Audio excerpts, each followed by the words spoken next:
আসসালামু আলাইকুম প্রিয় দর্শক, এই যে দেখতে পাচ্ছেন গরিবের দোকান, এটা হচ্ছে প্রতিটা জিনিস হয়েছে 10 টাকা করে। এই যে এখানে দেখতে পাচ্ছেন অনেক কিছু হয়েছে দেখেন, কিন্তু এই জায়গায় একটা বিষয় আমার খুব আশ্চর্য লাগছে, সেটা হচ্ছে দেখেন এই যে চাউলটার দাম হয়েছে 10 টাকা।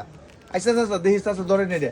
আচ্ছা চাচা, এই চাউলটা আপনি 10 টাকা বেশ প্যাকেট বানাইছেন কেন? 10টা প্যাকেট বানাইছি। মনে করেন যে একজন থাকে, হ্যাঁ, কেউ নাই, হ্যাঁ, একা মানুষ নিয়ে আসে, 10 টাকা নেয়, নিয়ে আসে পাক করে খেয়ে লইলো। আপনি 10 টাকার চাউলও বেচেন? বেশি কি করবো, মানুষ তো দোকানই তো আমার গরিবের দোকান। গরিবের দোকান। প্রিয় দর্শক, আমি আশ্চর্য হয়ে গেছি। দেখেন উনি 10 টাকার চাউলও বেছে। আমি বাপের জন্ম দেখি নাই আমার জীবনে যে এই 10 টাকার কেউ চাউল বেছে। এখানে নইলে হয় তেল মেল, এই যে দেখেন কাসন্দ আবি জাবি যা আছে এগুলো হয়তো উনি 10 টাকা দামের বিক্রি করতে পারে, কিন্তু এই চাউল কিভাবে 10 টাকা বিক্রি হয়? প্রিয় দর্শক, আপনি কমেন্ট করে আপনারা জানাইবেন। আর এটা কি এর দোকান?